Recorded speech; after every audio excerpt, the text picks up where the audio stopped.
انسان میں اچھا بننے کی صلاحیت بھی ہے اور برا بننے کی صلاحیت بھی ہے۔ انسان اچھا بھی بہت ہو سکتا ہے اور انسان اگر بگڑنے پہ آئے تو بہت زیادہ بگڑ سکتا ہے۔ آپ دیکھیں کہ ایک ہی خاندان، آپ حضرات اب بیٹھ جائیں، سکون سے بیٹھ جائیں، جو آ رہا ہے اس کو آنے دیں، آپ بیٹھ جائیں سکون سے۔ آپ دیکھیں ایک خاندان ہے، ایک خاندان، اس ایک خاندان سے ایک دادا سے، دادا ایک ہیں، آگے والد مختلف ہیں، ایک دادا کی نسل میں ایک بیٹے کا بیٹا حضرت موسیٰ بنتا ہے اور ایک بیٹے کا بیٹا قارون بنتا ہے۔ خون وہی ہے، خاندان وہی ہے، نسل وہی ہے، لیکن اچھا بنے تو کتنا اچھا بن جاتا ہے، برا بنے تو کتنا برا بن جاتا ہے۔ انبیاء علیہم السلام کے اندر سب سے زیادہ تاثیر ہوتی ہے، اللہ والوں میں تاثیر ہوتی ہے نا، اللہ والوں کو دیکھ کے انسان کا دل منور ہوتا ہے، اللہ والوں کو دیکھ کر دل کی سیاہی دور ہوتی ہے، اللہ والوں کو دیکھ کے ایمان تازہ ہوتا ہے۔ تو ایک اللہ والے کو دیکھ کے انسان کو اتنا سکون ملتا ہے، انسان کے دل کے اندر اتنا نور پیدا ہوتا ہے، تو ایک نبی میں کتنا نور ہوگا، ایک نبی میں کتنا نور ہوگا۔ تو ایک نبی کا بیٹا، اس کا نام کنعان ہے، حضرت نوح علیہ السلام کا بیٹا، نوح علیہ السلام کا درجہ بڑا ہے، اور ایک نبی کا بیٹا حضرت زکریا علیہ السلام، زکریا علیہ السلام کا درجہ حضرت نوح سے چھوٹا ہے، حضرت نوح علیہ السلام سے ان کا درجہ چھوٹا ہے، اور ان کے بیٹے کا نام یحییٰ ہے، وہ خود بھی نبی ہیں، باپ بھی نبی اور بیٹا بھی نبی۔ تو انسان میں اچھا بننے کی صلاحیت بھی ہے، برا بننے کی صلاحیت بھی ہے۔ کتنے اہل اللہ، کتنے اللہ والے ہیں جن کی اولادیں برے راستے پہ چل پڑیں اور وہ برائی کی زندگی گزار کے مر گئے، اور کتنے ایسے ہیں کہ جن کی خود کی زندگی تو بہت برائی میں گزری، لیکن ان کی اولادیں اتنی نیک ہو گئیں کہ ان کو دیکھ کے اللہ یاد آتا ہے۔ ابھی گزشتہ رات ایک ساتھی بیٹھے تھے، کہنے لگے ہم 4 بھائی ہیں، چاروں عالم بھی ہیں، حافظ بھی ہیں، ہماری بہن عالمہ بن رہی ہے، ہمارا باپ ان پڑھ ہے، باپ ان پڑھ ہے، قرآن بھی نہیں پڑھا، دین نہیں پڑھا، اور بیٹے سارے علماء حفاظ، بیٹی بھی عالمہ۔ تو اللہ کا ایک نظام ہے، انسان کے اندر اللہ تعالیٰ نے دونوں صلاحیتیں رکھی ہیں، اچھا بھی بن سکتا ہے اور برا بھی بن سکتا ہے۔ اچھا کیسے بنتا ہے؟ اچھا اچھی صحبت سے بنتا ہے۔ بیٹا ویڈیو نہ بناؤ۔ اچھا اچھی صحبت سے بنتا ہے اور برا بری صحبت سے بنتا ہے، بس ہو گیا۔ اچھی صحبت سے انسان اچھا بنتا ہے اور بری صحبت سے انسان برا بنتا ہے۔ حضرات صحابہ رضی اللہ عنہم اجمعین دنیا میں انبیاء کے بعد سب سے اچھے، انبیاء کے بعد سب سے اونچے، انبیاء کے بعد سب سے ان کا رتبہ اونچا ہے، لیکن ان کو یہ رتبہ اور یہ عزت اور عظمت اور شان میں جو ملی وہ سرکار دو عالم صلی اللہ علیہ وسلم کی صحبت کی برکت سے ملی۔ مولانا روم رحمۃ اللہ علیہ فرماتے ہیں کہ نوح علیہ السلام کے بیٹے کو بری صحبت ملی تو وہ کافر ہو گیا، اصحاب کہف کے کتے کو اچھی صحبت ملی تو وہ جنتی ہو گیا۔ اس لیے اچھی صحبت انسان کی بہت بڑی ضرورت ہے، جیسے روٹی ضرورت ہے، پانی ضرورت ہے، آکسیجن ضرورت ہے، یہاں علاقے والوں کے لیے پانی اور بارش ایک ضرورت ہے۔ بارش نہیں ہوتی تو آپ کے پاس دریا تو ہے نہیں، آپ کی فصلیں خراب ہو جاتی ہیں اگر بارش نہیں ہوتی، اور بارش کے ذریعے سے ہی یہاں فصلیں تیار ہوتی ہیں۔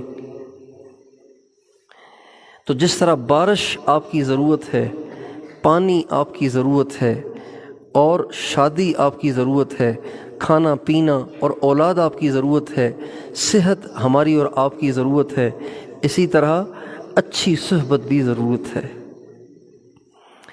اور اچھی صحبت ان ساری ضرورتوں سے بڑی ضرورت ہے، اس لیے کہ اچھی صحبت پر آخرت کا دار و مدار ہے۔ روٹی پر صرف دنیا کی زندگی کا دار و مدار ہے، پانی پہ صرف دنیا کی زندگی کا دار و مدار ہے، لیکن اچھی صحبت پر، اللہ والوں کی صحبت پر ہماری آخرت کا دار و مدار ہے۔ اچھی صحبت سے مراد کسی ایم پی اے، کسی ایم این اے کی صحبت نہیں ہے۔ اچھی صحبت سے مراد کسی خان اور نواب کی صحبت نہیں ہے۔ اچھی صحبت سے مراد کسی پیسے والے مالدار کی صحبت نہیں ہے۔ اچھی صحبت سے مراد ان لوگوں کی صحبت ہے جن کے دل میں اللہ کی محبت ہے، اللہ کے نبی کی محبت ہے، اور جن کے دل میں آخرت کی فکر ہے، جن کے دل میں جہنم کا خوف ہے، اور جن کے دل میں جنت کا شوق ہے۔ ایسے لوگوں کی صحبت ہم سب کی ضرورت ہے۔ آج سے کچھ عرصہ پہلے ہر مسلمان اپنی ضرورت سمجھتا تھا کہ کسی اللہ والے کے پاس جائے اور جا کے ان کی صحبت میں بیٹھا کرے اور ان سے استفادہ کرے اور ان کی صحبت سے اپنے دل، اپنے قلب کو منور کرے۔ یہ عام رواج تھا یہ۔ جیسے گاڑی کو پیٹرول پمپ پہ لے جانا ضروری ہوتا ہے نا، اگر گاڑی پیٹرول پمپ پہ نہیں جائے گی تو کھڑی ہو جائے گی، اسی طرح ہر مسلمان اپنے لیے اس کو ضروری سمجھتا تھا کہ میں کسی اللہ والے کے پاس جاؤں اور جا کے ان کی صحبت میں بیٹھوں۔ ہمارے ایک بزرگ تھے حضرت مولانا ظاہر شاہ صاحب رحمۃ اللہ علیہ، وہ فرمایا کرتے تھے اہل اللہ کے اوپر ہر وقت اللہ کی رحمت برستی ہے، جو ان کے آس پاس ہوتے ہیں تو اس رحمت کا حصہ ان کو بھی ضرور ملتا ہے، جو ان کے پاس رہتے ہیں اس رحمت کا حصہ ان کو بھی ملتا ہے۔ اللہ والوں کی مثال ایک سورج کی سی ہے۔ آپ دیکھیں یہ جو چاند ہے نا، چاند یہ روشن نہیں ہے، یہ زمین کی طرح سے ہے، جیسے زمین ہے نا مٹی کی بنی ہوئی، سورج چاند بھی ایسے ہی ہے، اس میں کوئی روشنی نہیں ہے، لیکن جب یہ سورج کے سامنے آتا ہے تو یہ روشن ہو جاتا ہے، جب یہ سورج سے ہٹ جاتا ہے تو یہ تاریک ہو جاتا ہے۔ یہ جو کہتے ہیں نا چاند نظر آ گیا، تو چاند کہیں چلا نہیں گیا تھا، چاند تو وہیں کھڑا ہوا ہے۔ چاند غروب نہیں ہوتا اور چاند طلوع نہیں ہوتا، چاند تو وہیں کھڑا ہوا ہے، بس چاند کبھی نظر آتا ہے، کبھی نظروں سے اوجھل ہو جاتا ہے، کبھی پورا نظر آتا ہے، کبھی تھوڑا نظر آتا ہے۔ جب یہ پورا سورج کے سامنے ہوتا ہے تو یہ پورا روشن ہوتا ہے، جب یہ تھوڑا سورج کے سامنے ہوتا ہے تو یہ تھوڑا روشن ہوتا ہے، جب یہ سورج سے ہٹ جاتا ہے تو تاریک اور سیاہ ہو جاتا ہے۔ ہمارے نبی کے ایک صحابی ہیں حضرت حنظلہ رضی اللہ تعالیٰ عنہ، ایک دفعہ وہ گھر میں آئے اور آ کے گھر والوں کے ساتھ، بچوں کے ساتھ آ کے ہنسی مذاق کرنے لگ گئے۔ تھوڑی دیر ہنسی مذاق کر کے سوچنے لگے، ارے ابھی تو میں حضور کی مجلس میں رو رہا تھا، جہنم کو یاد کر کے رو رہا تھا، قیامت کو یاد کر کے رو رہا تھا، اور یہاں پہ ہنس رہا ہوں۔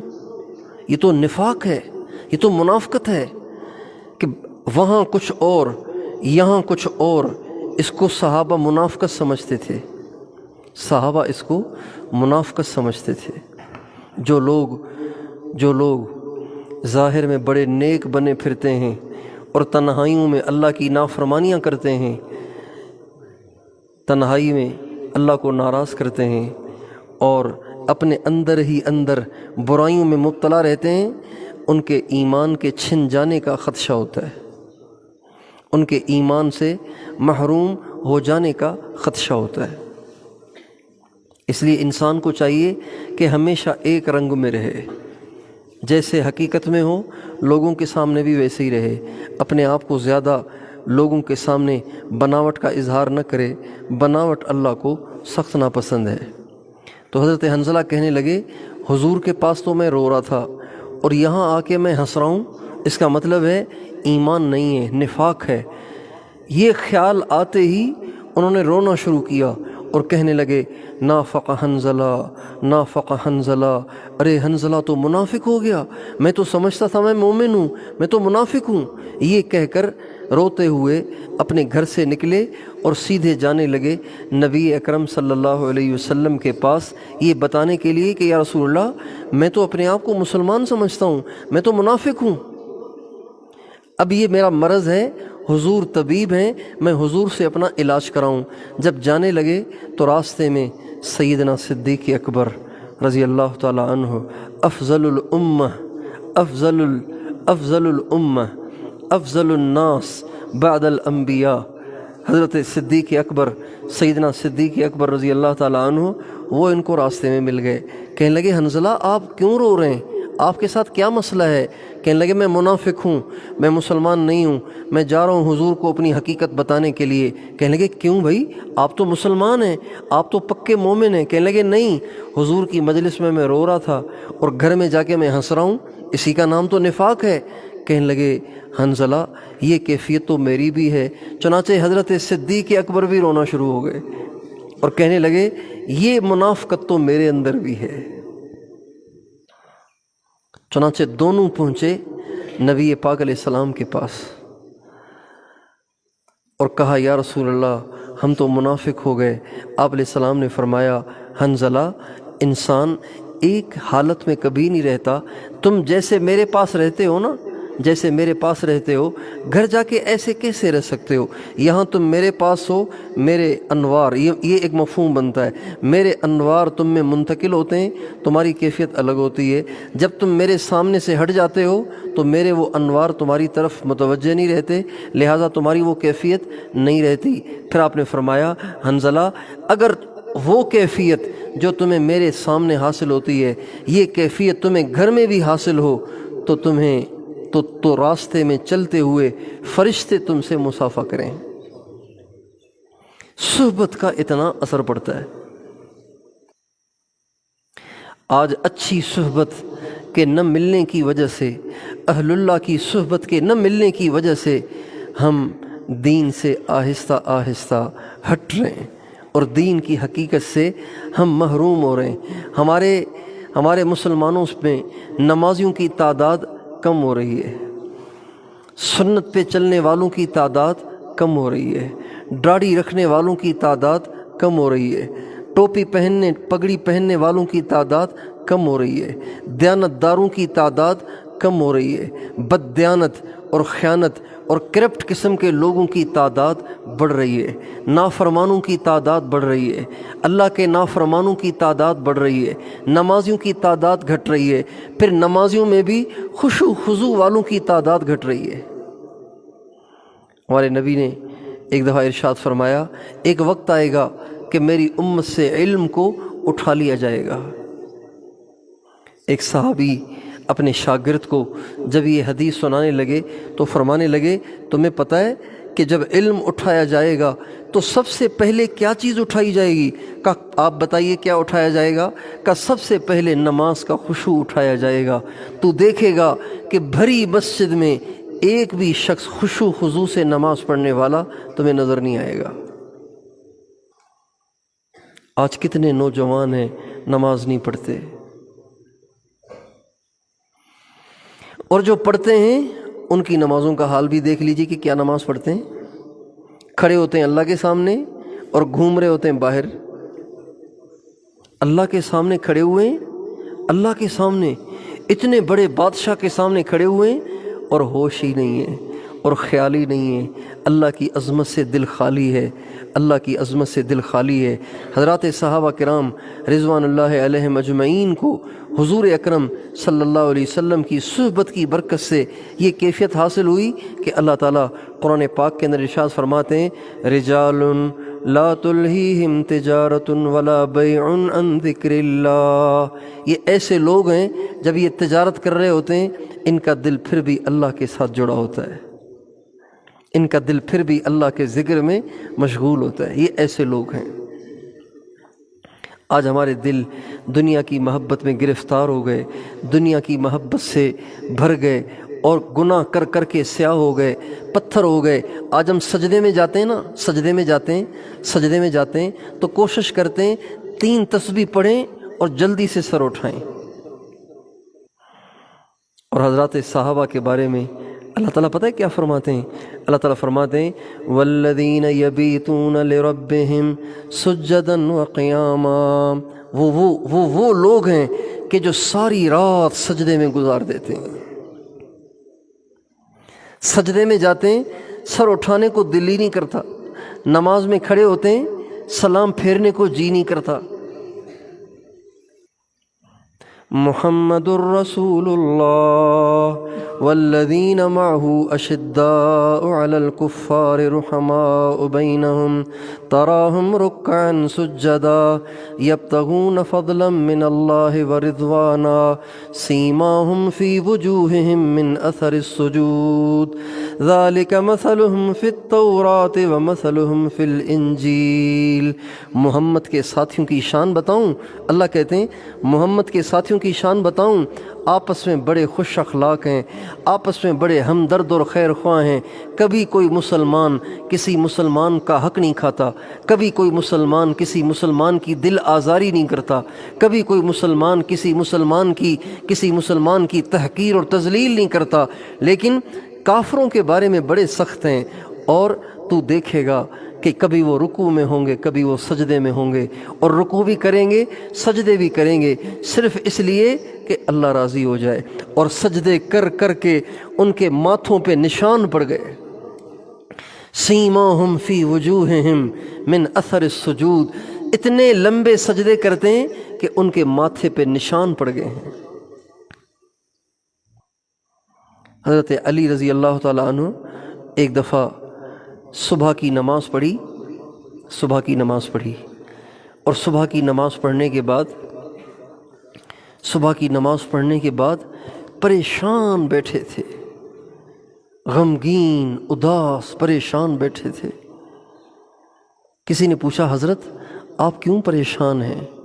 کہا دیکھ رہا ہوں کہ زمانہ کتنا بدل گیا ہے، مجھے یاد ہے کہ حضور کے صحابہ جب صبح کو نماز میں نظر آتے تھے تو ان کے چہرے ساری رات کے قیام کی وجہ سے پیلے ہو جاتے تھے، ان کے ماتھے پہ سجدے کے نشان ہوتے تھے۔ آج میں دیکھ رہا ہوں کہ وہ چہرے نظر ہی نہیں آتے، ساری دنیا سے چلے گئے، دنیا خالی ہو گئی، دنیا خالی ہو گئی۔ اللہ، امام غزالی رحمۃ اللہ علیہ بغداد میں ایک مدرسہ تھا، مدرسہ نظامیہ، دنیا کا سب سے بڑا مدرسہ وہ تھا، پوری دنیا کا سب سے بڑا مدرسہ۔ تو اس مدرسے کے جو صدر مدرس تھے ان کا انتقال ہو گیا، تو حکومت نے سوچا کہ بھائی، خلافت اسلامیہ نے سوچا کہ بھائی اب بتاؤ کس کو صدر مدرس بنا جائے مدرسہ نظامیہ کا۔ تو سب کی جو نگاہ پڑی وہ حضرت امام محمد بن محمد غزالی پہ پڑی، کہنے لگے امام غزالی کو بناؤ صدر مدرس، اس لیے کہ یہ سب سے بڑے عالم ہیں اس وقت، ان کو بناؤ۔ ان کے پاس جب گئے انہوں نے کہا بھائی میں سب سے بڑا عالم کہاں ہوں، مجھے تو کچھ بھی نہیں آتا۔ انہوں نے کہا نہیں، امیر المومنین کا حکم ہے۔ چنانچہ ان کو پکڑ کے لے آئے ممبر پر، اور زبردستی ان کے سر پہ پگڑی باندھی۔ جب زبردستی پگڑی باندھی تو وہ رونے لگے اور فرمانے لگے خلت الدیار فسدت غیر مسود ومن الشقاء تفردی بالسوددی، زمانہ خالی ہو گیا، شہر خالی ہو گئے، اہل اللہ سارے اٹھ گئے، اللہ والے سارے اٹھ گئے، اب چونکہ کوئی رہا ہی نہیں، اس لیے میرے جیسے نکمے کو پگڑی پہنا رہے ہیں، اور زمانے کی بدبختی کے لیے اتنا ہی کافی ہے کہ میرے جیسے کو انہوں نے اپنا سردار بنا لیا ہے۔ دوستو، ہم سمجھتے ہیں کہ یہ زمانہ ترقی کا ہے، پہلے گاڑیاں نہیں تھیں، گدھے تھے، باڑے سے لوگ یہاں گدھوں پہ آتے تھے، خچروں پہ آتے تھے، اب تو کاروں میں آتے ہیں، ٹویوٹا میں آتے ہیں، کاروں میں آتے ہیں، ویگو میں آتے ہیں۔ تو آپ بھی سمجھتے ہوں گے کہ ہمارے آباء و اجداد بیچارے تو ایسے ہی تھے، اس لیے کہ وہ گدھوں پہ آتے تھے، پیدل آتے تھے۔ ہم ترقی یافتہ دور کے لوگ ہیں کہ ہمیں گاڑیاں مل گئی ہیں، ہمیں موبائل مل گئے ہیں، ہم یہاں بیٹھ کے دنیا کے آخری کنارے تک بیٹھے ہوئے انسان کو دیکھ بھی سکتے ہیں، اس سے بات بھی کر سکتے ہیں۔ تو ہم تو بڑے ترقی یافتہ لوگ ہیں، لیکن میرے دوستو یہ ہمارا دھوکہ ہے، یہ ہمارا دھوکہ ہے، یہ ہمارا دھوکہ ہے۔ ہم ترقی یافتہ نہیں ہیں، ہم تنزل یافتہ ہیں، اس لیے کہ جس زمانے میں آپ کے آباء و اجداد باڑے سے یہاں پیدل آتے تھے، گدھے اور خچروں پہ آتے تھے، اس زمانے میں کوئی نوجوان بغیر داڑھی کے نہیں ہوتا تھا، کوئی نوجوان بغیر پگڑی اور ٹوپی کے نہیں ہوتا تھا، کوئی مسلمان بے نمازی نہیں ہوتا تھا، کوئی عورت بے پرد نہیں ہوتی تھی، کوئی مسلمان اللہ اور اس کے نبی کا دشمن نہیں ہوتا تھا۔ آج تو ہم اللہ اور اس کے نبی کے دشمن بنے ہوئے ہیں۔ جو نماز نہیں پڑھتا وہ اللہ کا دوست نہیں ہے، وہ اللہ کے نبی کا دوست نہیں ہے، وہ اللہ کا بھی دشمن ہے، اللہ کے نبی کا بھی دشمن ہے۔ اس لیے ہم اور آپ اچھی صحبت کو تلاش کریں، اچھی صحبت میں رہنے کو اپنی ضرورت سمجھیں۔ ہمارے نبی کی سنت، ہمارے نبی کے زمانے کی سنت ہے، جب کوئی بچہ پیدا ہوتا تھا تو صحابہ اسے ہمارے نبی کے پاس لے جاتے، یا رسول اللہ آپ اس کو گھٹی دیں۔ گھٹی کا مطلب ہے تھوڑی سی کھجور اپنے منہ مبارک میں ڈال کے اس کو اپنے لعاب دہن سے گیلا کر کے ہمارے بچے کے منہ میں ڈال دیں، تاکہ آپ کی برکتوں سے ہمارا بچہ مستفید ہو۔ جب بچہ پیدا ہوتا تھا، جب بچے تھوڑے بڑے ہو جاتے تھے تو مائیں اور باپ اپنے بچوں کو نبی پاک علیہ السلام کے پاس لاتے تھے اور آ کے کہتے تھے یا رسول اللہ اس کے سر پہ ہاتھ پھیر لیں تاکہ برکت ہو۔ تابعین نے صحابہ کے ساتھ ایسے کیا، تبع تابعین نے تابعین کے ساتھ ایسے کیا۔ آج ہم دیکھیں کہ ہمارے ہاں اس کا ماحول ہے کہ ہم اپنے بچوں کو اہل اللہ کی گھٹی دلوائیں۔ آج بچوں کو گھٹی دی جاتی ہے موبائل کی، بچوں کو گھٹی دی جاتی ہے واٹس ایپ کی، بچوں کو گھٹی دی جاتی ہے فیس بک کی، بچوں کو گھٹی دی جاتی ہے یوٹیوب کی۔ تو یہ بچہ بڑا ہو کے یوٹیوبر بنے گا، نافرمان بنے گا، سرکش بنے گا، بے حیا انسان بنے گا۔ اس لیے ہم اور آپ اس کی نیت کریں، ہمیں پرہیزگاری کی زندگی گزارنی ہے، اور یہ پرہیزگاری اہل اللہ کی صحبت سے ہمیں حاصل ہوگی۔ تیار ہیں انشاءاللہ؟ اہل اللہ کی صحبت کو اختیار کریں گے انشاءاللہ؟ ڈھونڈیں جہاں ایسے لوگ ملیں کہ جن کے دل میں اللہ کی محبت ہے، دنیا سے بے رغبتی ہے، وہ دنیا سے پیار نہیں کرتے، وہ دنیا سے محبت نہیں کرتے، وہ اللہ سے، اللہ کے نبی سے پیار کرتے ہیں۔ ایسے لوگوں کی صحبت میں بیٹھنے کو غنیمت سمجھیں۔ ان کے پاس بیٹھنے سے آپ کو بھی اللہ کی محبت حاصل ہو جائے گی۔ صحبت صالح ترا صالح کند، صحبت طالح ترا طالح کند۔ اچھوں کی صحبت میں بیٹھو، اچھے بن جاؤ گے، بروں کی صحبت میں نہ بیٹھو ورنہ تم بھی برے ہو جاؤ گے۔ اور ہمارے جتنے اکابر گزرے ہیں جن سے اللہ نے دین کا کام لیا، اور جو معرفت کے آفتاب اور ماہتاب بن کے دنیا میں چمکے، آسمان پہ چمکے، ان سب کو کسی صاحب نسبت، کسی اللہ والے کی صحبت سے رنگ چڑھا، اور پھر وہ ایسے بنے، خود بخود نہیں بنے ایسے۔ بھئی یہ مسجد خود بخود بن گئی ہے، اس مسجد کو کسی مستری نے بنایا ہے۔ یہ پلر خود بخود بن گیا ہے، اس پہ کسی ماہر مستری نے خوبصورت طریقے سے پلستر کیا ہے، ایسے لگ رہا ہے جیسے کوئی درخت کا تنا ہے، ایسے جیسے تراشا ہوا ہے، اتنا خوبصورت پلستر ہوا ہے۔ یہ جو درخت، یہ جو آپ کے کھڑکیاں اور خوبصورت دروازے ہیں، یہ کھڑکیاں اور دروازے خود بخود بن گئے ہیں؟ نہیں، ان کو کسی بڑھئی نے رندے کے ذریعے سے تراشا ہے، پہلے آرے کے ذریعے سے درخت سے کاٹا ہے، پھر رندے کے ذریعے سے ان کو چھیلا ہے اور ان کو درست کیا ہے، اور ان کی محنت سے آپ دیکھیں یہ کتنے اچھے دروازے کھڑکیاں بن گئی ہیں۔ مولانا روم کہتے ہیں ہیچ چیزے خود بخود چیزے نشد، ہیچ آہن خنجرے تیغے نشد، کوئی چیز خود بخود چیز نہیں بنتی، کوئی لوہا خود بخود خنجر نہیں بنتا، ہیچ آہن خنجرے تیغے نشد، کوئی تلوار اور خنجر خود بخود نہیں بنتا، کوئی لوہار اس پہ محنت کرتا ہے، اس کو تراشتا ہے، اس کی دھار بناتا ہے، اس کو تیز کرتا ہے، پھر وہ تلوار بنتی ہے اور وہ خنجر بنتا ہے۔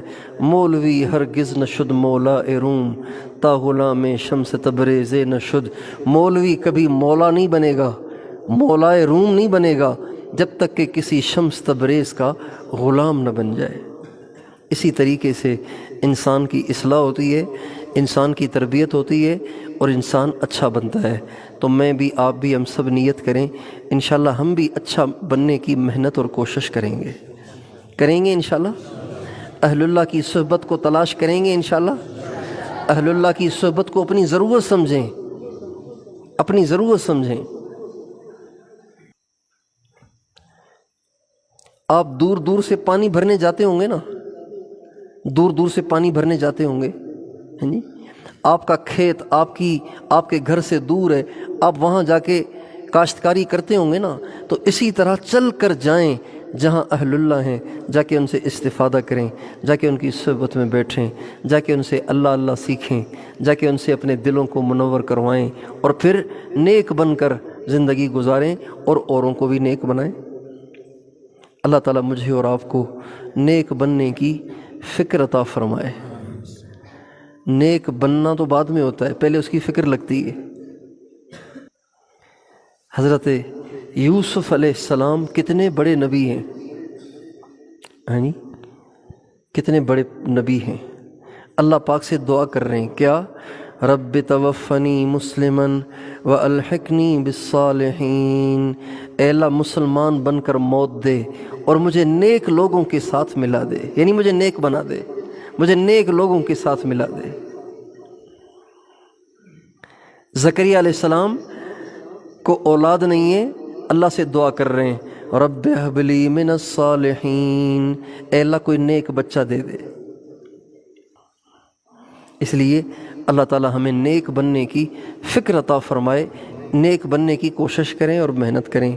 تبلیغ میں بھی وقت لگائیں، تبلیغ میں آپ وقت لگائیں گے تو آپ کے اندر اپنے معاشرے کو درست کرنے کی فکر پیدا ہوگی۔ یہ جو آپ کے معاشرے میں نوجوانوں کے چہروں پہ داڑھیاں نہیں ہیں، ان کے سر پہ ٹوپیاں نہیں ہیں، اور ان کے ہاتھوں میں بڑے بڑے موبائل ہیں، اور وہ نمازوں میں نظر نہیں آتے، ان کی فکر آپ کو تب پیدا ہوگی جب آپ تبلیغ میں جائیں گے۔ تبلیغ میں جائیں گے تو آپ کے اندر فکر پیدا ہوگی، یار میرے بھائی نے داڑھی نہیں رکھی ہوئی، یار یہ اسی حال میں مر گیا تو یہ کہاں جائے گا؟ یہ تو دوزخ میں جائے گا۔ آپ کے اندر اس کی فکر پیدا ہوگی۔ تو اس لیے تبلیغ میں بھی جائیں، اہل اللہ کی صحبت بھی اختیار کریں گے انشاءاللہ۔ علماء کے ساتھ جوڑ رکھیں، علماء سے جڑے رہیں۔ بتاؤ کس سے جڑنا ہے؟ سب بتاؤ کس سے جڑنا ہے؟ کس سے جڑنا ہے؟ نبیوں کے وارث سیاستدان نہیں ہیں، نبیوں کے وارث علماء ہیں۔ نبیوں کے وارث یہ ایم پی اور ایم این اے نہیں ہیں، نبیوں کے وارث علماء ہیں۔ نبیوں کے وارث یہ پروفیسر اور یہ ڈاکٹر اور یہ انجینئر نہیں ہیں، بلکہ نبیوں کے وارث علماء ہیں۔ علماء کے ساتھ جڑیں، علماء کے ساتھ چپکے رہیں، علماء کے ساتھ جڑیں گے، آپ کا دین محفوظ رہے گا، آپ کا ایمان محفوظ رہے گا۔ علماء کا دامن نہ چھوڑیں کبھی۔ صرف اس وجہ سے علماء کا دامن چھوڑ دیں کہ علماء نے ہماری سڑکیں نہیں بنائیں لہٰذا ہم ایسوں کے ساتھ جڑیں گے جو ہماری سڑکیں بنائیں، یہ بہت گھاٹے کا سودا ہے۔ علماء کا ساتھ صرف اس لیے چھوڑیں کہ علماء نے یہاں ہسپتال نہیں بنائے، ہم تو ان کے ساتھ جڑیں گے جو ہسپتال بنائیں گے، یہ بڑا گھاٹے کا سودا ہے۔ علماء کی وجہ سے آپ کا ایمان بچے گا، اور فساق اور فجار نے اگر آپ کو ہسپتال بنا کر بھی دیے، اگر آپ کو سڑکیں بنا کر بھی دیں، یہ ایسے طریقے سے آپ کے بچوں کو مرتد کر دیں گے کہ آپ کو پتہ بھی نہیں چلے گا۔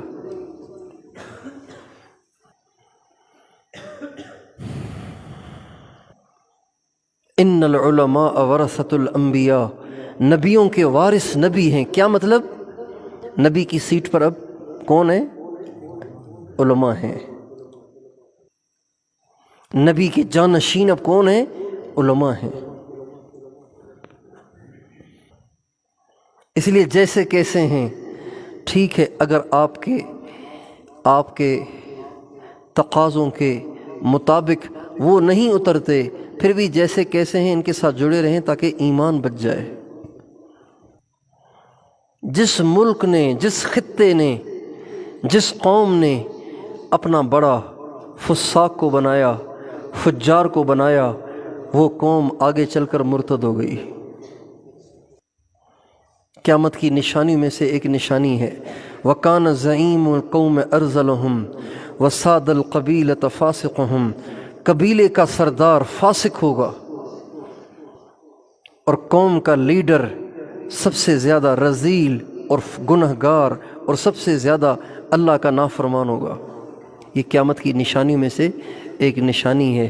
وَسَادَ الْقَبِيلَةَ فَاسِقُهُمْ وَكَانَ زَعِيمُ الْقَوْمِ أَرْذَلَهُمْ، قوم کا سردار، نواب جو ہوگا وہ شرابی ہوگا، خان جو ہوگا وہ شرابی ہوگا، فیصلے لے جائیں گے شرابیوں کے پاس، تو کیا فیصلے کریں گے وہ؟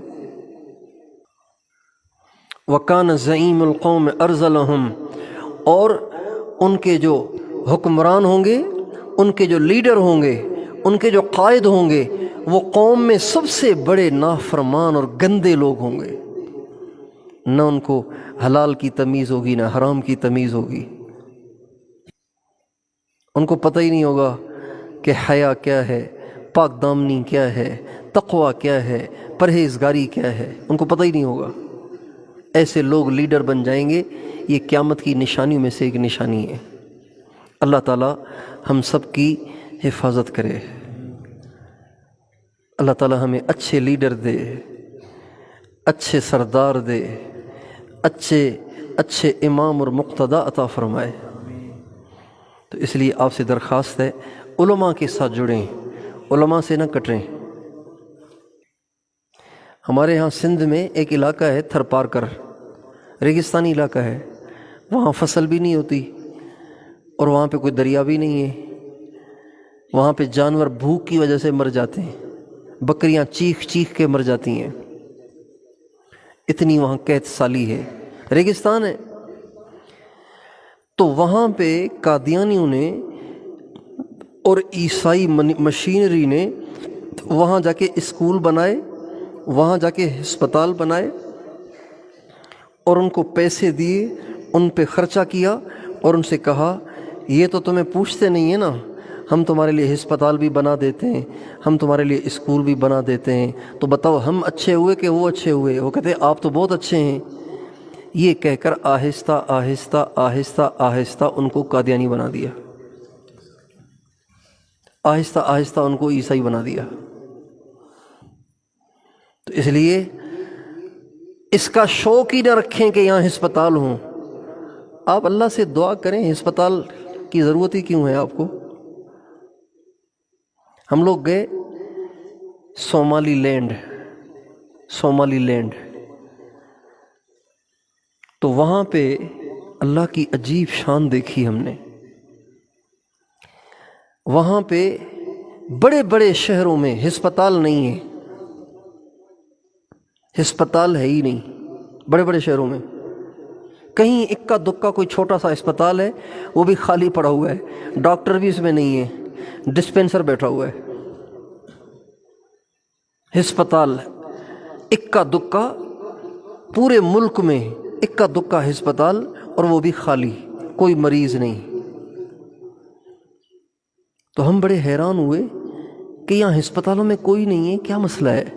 تو میں خود سوچتا تھا کہ شاید یہاں کے لوگ واک زیادہ کرتے ہیں، چونکہ وہاں پہ اس ملک میں موٹر سائیکل ہے ہی نہیں، موٹر سائیکل نہیں ہے وہاں پہ، پورے ملک میں موٹر سائیکل ہے ہی نہیں۔ جہاں موٹر سائیکل جاتی ہے وہاں واک، چلنا پھرنا، پہاڑوں پہ چڑھنا اترنا ختم ہو جاتا ہے۔ اس لیے آپ بھی کوشش کریں موٹر سائیکل سے پرہیز ہی کریں، یہ خطرناک سواری ہے۔ میں نے اپنے بچوں پہ موٹر سائیکل چلانے پہ پابندی لگائی ہوئی ہے، اور اس پابندی کی وجہ یہ ہوئی کہ میں خود موٹر سائیکل چلاتا تھا۔ 2004 میں میرا ایکسیڈنٹ ہو گیا، یہ بازو یہاں سے ٹوٹ گیا۔ تو ہمارے ایک بزرگ تھے حضرت حاجی عبدالوہاب صاحب، انہوں نے مجھ پہ پابندی لگائی کہ تم نے موٹر سائیکل نہیں چلانی۔ تو جو 7 دوسرے بزرگ تھے ان کا، حضرت جب موٹر سائیکل نہیں چلائیں گے تو پھر کہیں تو ضرورت پڑے گی نا موٹر سائیکل چلانے کی۔ کہا نہیں، بس یہ بس میں سفر کرے یا کار میں سفر کرے، موٹر سائیکل نہ چلائے۔ تو میں نے اپنے بچوں پہ بھی موٹر سائیکل پہ پابندی لگا دی، اس لیے خطرناک سواری ہے۔ نوجوان بیٹھتے ہیں، اسپیڈ سے بھگاتے ہیں، اور پھر کنٹرول ہوتا نہیں ہے، کھائی میں جا کے گرتے ہیں، لاش ہی نہیں ملتی۔ یہ پہاڑی علاقوں میں ہوتا ہے۔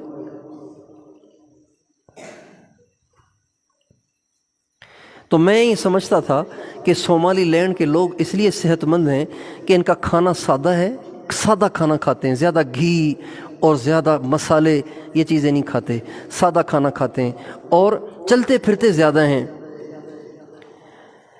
جب میں وہاں سے واپس آیا تو میں نے آ کے اپنے حضرت کو اس کی کارگزاری سنائی۔ حضرت جی مولانا پیر ذوالفقار احمد صاحب نقش بندی دامت برکاتہم العالیہ کو آ کے میں نے کارگزاری سنائی صومالی لینڈ کی۔ میں نے کہا جی وہاں کے لوگ صحت مند ہیں، بیماری ہے ہی نہیں وہاں پہ، ہسپتال ہے ہی نہیں وہاں پہ، جو ہیں تو وہ خالی پڑے ہوئے ہیں۔ تو فوراً انہوں نے پتہ ہے کیا کہا؟ انہوں نے کہا وہاں زنا نہیں ہوگا، وہاں بے حیائی نہیں ہوگی، اس لیے کہ اللہ کے نبی کا ارشاد ہے جہاں بے حیائی اور زنا نہیں ہوگا وہاں بیماری نہیں ہوگی۔ جہاں زنا ہوگا اور جہاں بے حیائی ہوگی، عورتیں بے پرد ہوں گی، لڑکے لڑکیوں کے آپس میں رابطے ہوں گے، تو ہمارے نبی نے فرمایا وہاں اللہ تعالیٰ ایسی ایسی بیماریاں پیدا فرمائیں گے کہ ان کے آباء و اجداد نے وہ بیماریوں کے نام بھی نہیں سنے ہوں گے۔ یہ ہمارے نبی کی حدیث ہے، ترمذی شریف کی حدیث ہے۔ تو اس لیے آپ اپنے دل میں اس کا تقاضا ہی نہ رکھیں کہ ہمیں ہسپتال چاہیے، ہمیں سڑکیں چاہیے، بس آنکھیں بند کر کے کہیں ہمیں علماء چاہیے۔ کون چاہیے؟ کیوں؟ اس لیے کہ علماء سے جڑنے سے ایمان کی حفاظت ہے، اور ایمان دولت ہے، وہ ہمیں کام آئے گا۔ دنیا تو آنی جانی ہے۔ تیار ہیں انشاءاللہ؟ اللہ تعالیٰ مجھے اور آپ کو توفیق عطا فرمائے۔